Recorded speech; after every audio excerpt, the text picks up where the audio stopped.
And it's time for us to start the news. In our first story, the Health Minister, Kweku Agyeman-Manu, says the President, Nana Dankwa Akufo-Addo, next week Tuesday will officially hand over more than 300 ambulances imported for all constituencies across the country. He insists the delay in distribution was to ensure these ambulances had been adequately equipped before they were handed over. He spoke to Evans Menta on PM Express. On the 28th of this month, the President will commission the entire policy, his vision, that he wants to ensure that he is improving on pre-hospital care, emergency medicine. And I think that is the first step forward to try to improve ambulance service, to be able to carry people. Truly, will every constituency have one? We're overwhelming. We have brought in 307 ambulances. We have 270-something constituencies. So every single one will have one. Why do you have to wait for the fanfare of the commissioning before we let them go? Evans, I think I addressed this issue on one of your sister stations.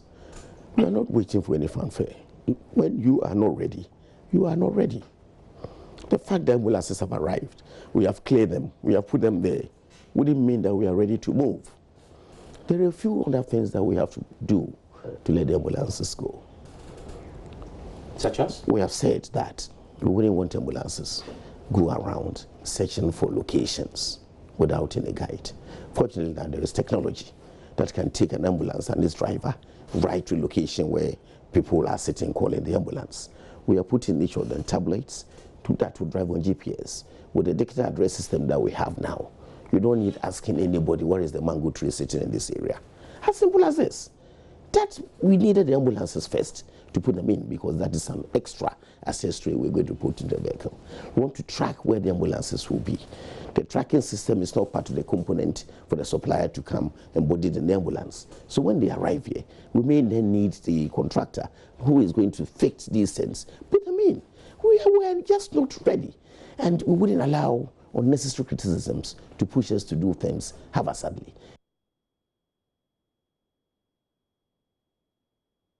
Now, Mr. Agyeman-Manu has also confirmed the government is dissatisfied with the performance of the National Health Insurance Authority as reimbursements of claims continue to delay. Now, he says his personal enthusiasm in the scheme has dipped because of difficulties in getting funds to pay claims Now, various service providers have repeatedly withdrawn services to NHIS cardholders because of non-payment by NHIA. The health minister says work is ongoing to revamp the scheme this year. I was getting very enthused sometime last year when the numbers that I was seeing about reimbursement arrears was reducing, and it went so down. You know, getting close to December, I was telling the president that if what he himself and me and the finance minister sat down to agree on, if we could get funds to move, right, by close to the year, providers wouldn't complain about arrears at all. Unfortunately, you know, the finance ministry has got challenges all the time. We couldn't get what we were supposed to be given, and therefore we were halted somewhat. And that is what made me fall back, with my enthusiasm going down a bit. But this year, I'm very optimistic. You know, if you're able to do claims up to the point of only 3 months arrears, we are online, because the law allows us to do that. But we inherited close about 12 months. Now we have our 6 months in the race effectively. And I think it is good, but it's not up to the point where my president will be satisfied with. He's pushing us. And I believe by close of this year, we might move closer. Again, there are inefficiencies. I will call them programmatic. You know, in some areas, you will come across some providers who haven't been paid for a very long time, isolated cases. Then you try to find out what is happening. Some providers are not giving us very efficient numbers in terms of their claims. So it makes their work a bit difficult for us to actually move on. Away from health, the Electoral Commission is courting the collaboration of stakeholders in the electoral process to ensure a peaceful and violence-free process in conducting elections in the general elections in December. Now, the Commission believes key roles by these unidentifiable groups will ensure the process is free and fair, in line with the Sustainable Development Goal 16, which aims, among others, to reduce violence and also promote peace around the world. The acting director at the Electoral Commission, Alexander Puku Ekubia told the stakeholder forum right here in the capital that the media, security agencies, right groups and the like must step up to the plate and also play their roles effectively. Komladom has more for JoyNews. With a huge cloud of controversy hanging over the compilation of a new voters register, the Electoral Commission says it is poised to conduct a free, transparent and fair election. But the Commission says it can only do this with the collaboration of stakeholders. The political parties are the first target. At a forum organized by the Ibibimang Foundation in collaboration with the Kofi Annan International Peacekeeping Training Center, the Commission urged the parties to, among other things, conduct clean campaigns and disband vigilante groups as the 2020 election approaches. Electoral arrangement procedures must be transparent. This is necessary for purposes of preventing fraud and cheating. The candidate contesting election must be free to conduct their campaign in an atmosphere of peace, and they must have adequate resources to do so.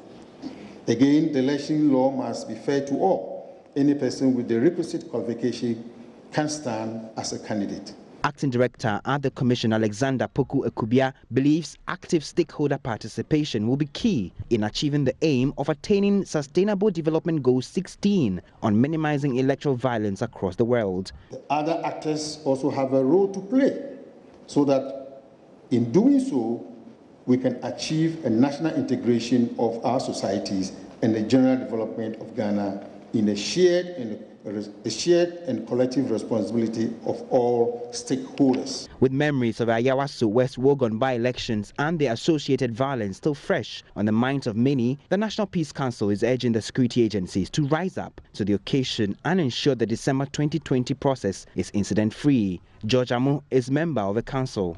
The police, I think a few months ago, some vehicles have been given.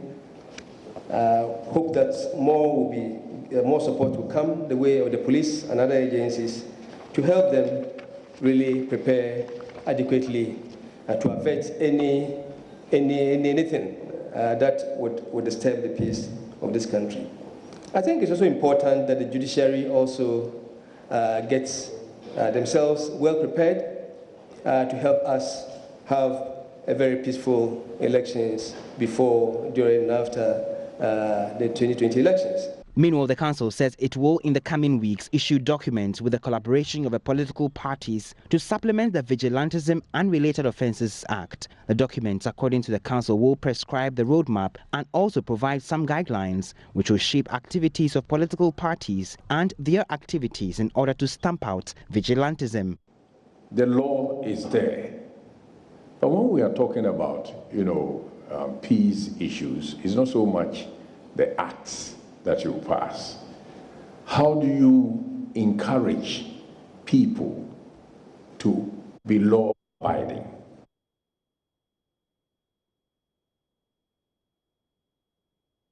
Now, Ghanaian security agencies can collaborate more efficiently in protecting the country's points of entry. A new border security fusion center has been set up to allow Ghana Police Service, the Ghana Immigration Service, the BNI and others involved in air, land and maritime security to properly coordinate their border security efforts. The creation of a border fusion center is under the auspices of the Security Governance Initiative, a partnership between the American and Ghanaian governments. Head of Security Desk Giftiando Apea has been interacting with Defense Minister Dominic Nitiwul, who says this intervention will bridge a major gap in Ghana's security infrastructure.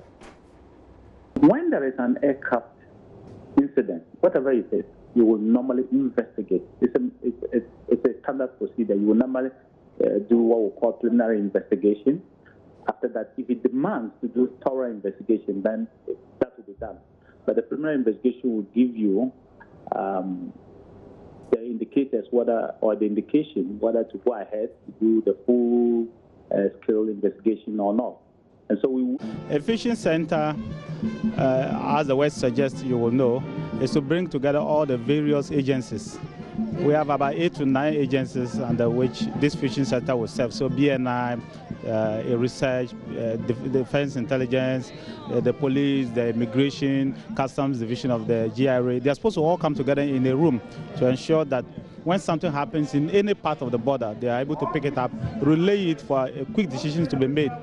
Because you don't want a situation whereby the BNI picks up something the police are supposed to do immediately, and then it's difficult to relay information. So that gap between getting the information and taking action will be shortened, and they are expected to work 24/7. So basically, it will speed up the response time, and the more you get intelligence and act very fast, the better for you. Because if you were to wait for a terrorist act to happen, then you are failed. You know? What is in this office that will facilitate this coordination? It's a start. It's a start.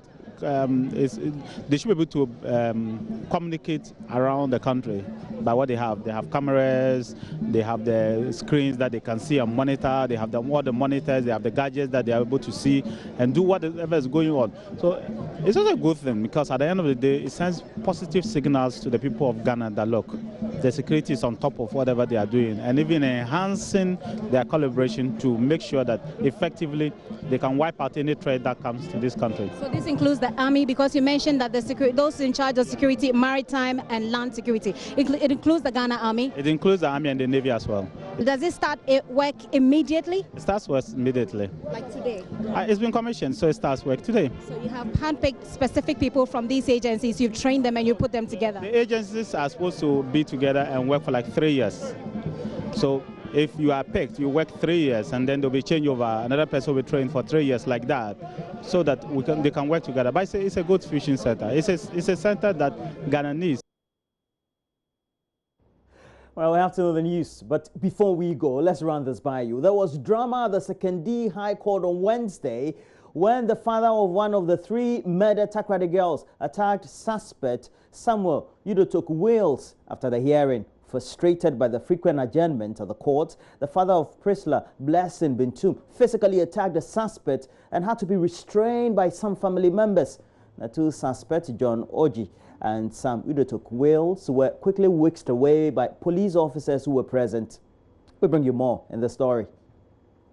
Speaking to JoyNews after the incident, Francis Bintum said the slow pace at which the case was being handled is frustrating and depressing. He said he doesn't mind sacrificing his life for the return of the girls. Before the elections, I kind of have, you will see.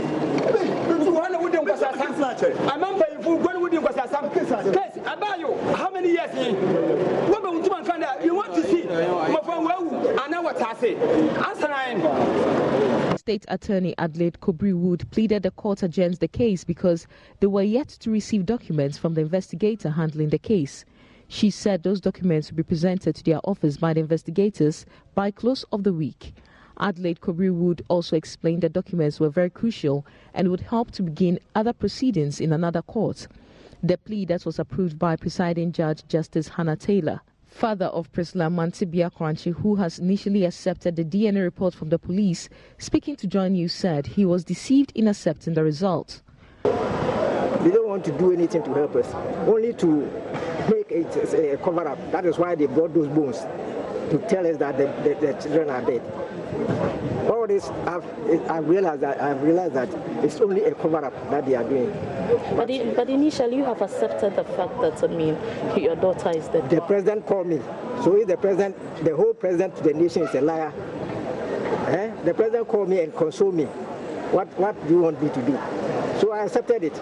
But from the look of things, I've seen that they are just praying without motion. Nanajua Kwesen, sister of Ruth Love Kwesen, was short of words at this time. The way they are treating this case is very bad, because I quite remember on the 11th of December when we came here, they told us that they've done a new test and a new development has come on. So they are pleading for another date so that the new development that it has come, they will know what to say about it. But we came here, it's been 1 month, 11 days now, and they are still telling us that they've not received a report from the new development. I mean, I don't know what is going on. I don't know what is going on again. Well, what do you want to say to, those who are in charge of this case? Oh, as for me, what I would say is that whatever they are doing, they should remember that we are just travelers on this earth. One day we will all go. So what they are doing to the family, if it is fair, it's up to them. God is watching them. That's what I can say. Thank you. What actually happened? The case has been adjourned to February 5, 2019.